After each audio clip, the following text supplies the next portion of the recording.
This is lesson 1.4 part 2 of geometry, and we're going to start this lesson part 2 off with the angle addition postulate. You can find that in your book, but quickly stated, it says that if you have an angle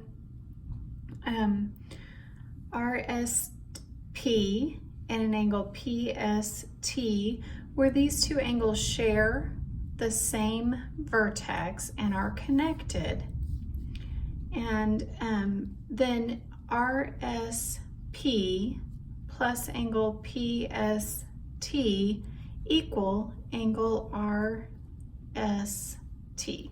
So basically this angle here plus this angle equals the big angle.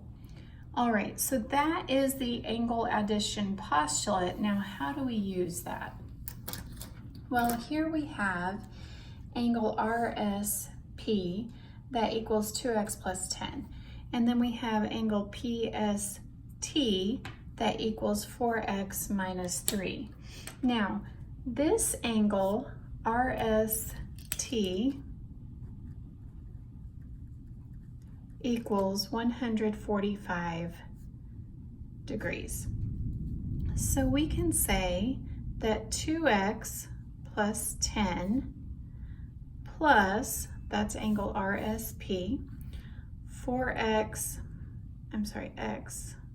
minus 3, that's angle PST, equals 145 degrees. So then we can just combine like terms.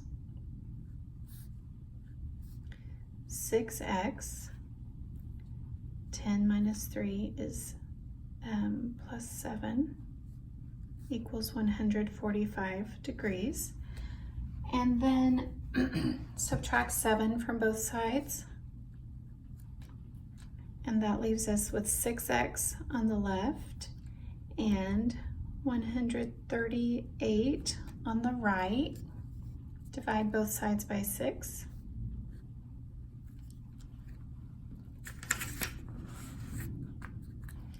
We get x equals 6 goes into 13 2 times, with 1 left over. 6 goes into 18 3 times. So x equals 23. We're not looking for x though. We are looking for the measure of RSP, which is 2x plus 10. So we would put the 23 that we found for x up here. 2 times 23 plus 10. 2 times 23 is 46, plus 10 equals 56. So angle RSP equals 56 degrees. Now let's find out what angle PST equals. We have 4x minus 3. We found out that x equals 23. So 4 times 23 minus 3. 4 times 23 is 92 minus 3, which is 89 degrees. So angle PST equals 89 degrees. Now we can check this easily because we know that angle RST equals 145 degrees. So let's see if the 89 plus the 56 equals 145. 9 plus 6 equals 15. 5 plus 8 is 13, plus 1 is 14, so 145. So that is correct. So there are the measures of our two angles. All right, we can use this on another example. Given that angle KLM is a straight line, which means that it is the measure of KLM equals 180 degrees. That's the straight line. I'd like for you to figure out, find angle KLN, so this one, and angle NLM, given this information here. go ahead and stop the video and work that on your own and see if you can find out what those two angles, the measure of those two angles. Let me put measure, find the measure of those two angles. All right, given that angle NLM equals 10x minus 5, and that adding this angle plus this angle equals 180, angle NLM is 4x plus 3. We are going to combine like terms. So here's the 10x and the 4x is 14x. And the negative 5 plus 3 is minus 2. And we're setting that equal to 180 because that's what both of those added together equals. So 14x minus 2 equals 180. We're going to add 2 to both sides, and we get 14x on the left equals 182. We're going to divide both sides by 14. And you can absolutely use your calculator on this. I am fine with that. So 182 divided by 14 equals x equals 13. You will replace x in both of these terms with the number 13. So,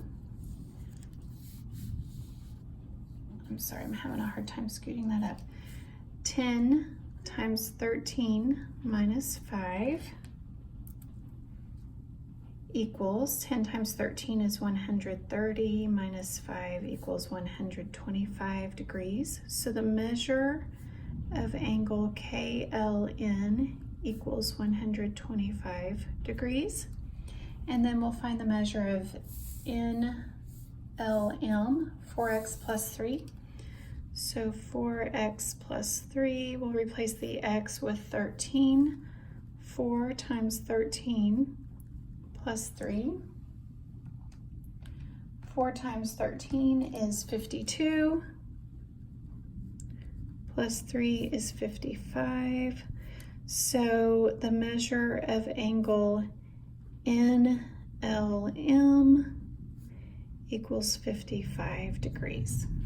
All right, let's do another example. Sorry, I didn't move that up. Okay, let's do another example. Here is a right angle, which means that it equals 90 degrees. So the measure of angle EFG is 90 degrees. I'd like for you to find the measure of angle EFH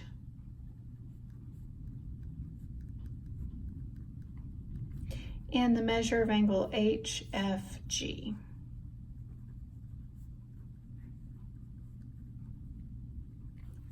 Okay, so find those two measurements, stop the video, find those two measurements, and start the video again, and we'll check it.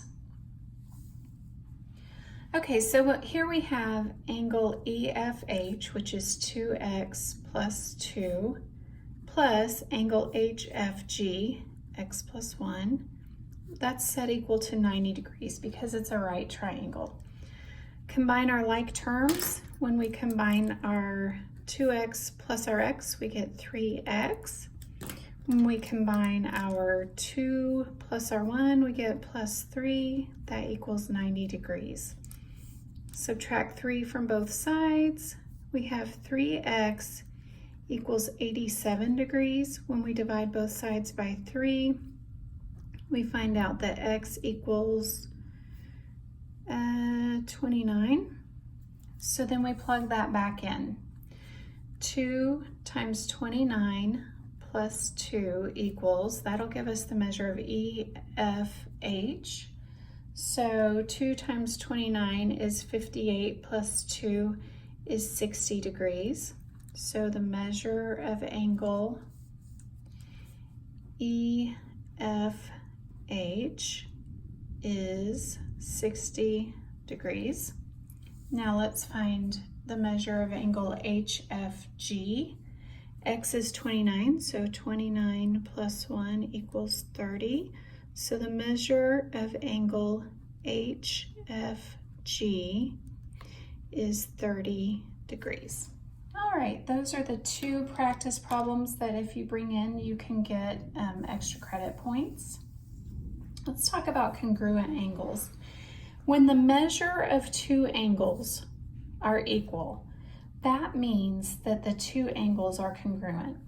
So this shows the measure of angle A equals the measure of angle B. That means angle A is congruent. Remember, congruent is like an equal sign with a squiggly line. So angle A is congruent to angle B. And the way that we signify that is we give them both the same symbol inside. So one line that arcs the inside.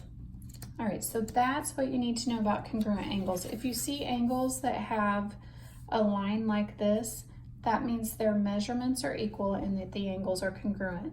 And if you have more than two angles and different sets of angles are congruent, they may use like two arcs like this, and that would mean that those two angles are congruent. All right, one more thing to go over here, and that's angle bisectors. A bisector cuts something in half, and so it bisects it into two equal parts.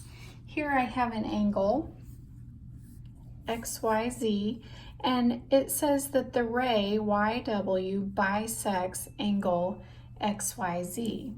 So that means that this angle, XYW, is congruent to this angle, WYZ. A bisector creates congruent angles within it. All right, that's the lesson for today. Make sure to bring the problems that you worked out during the lesson video to class with you to get your extra credit points.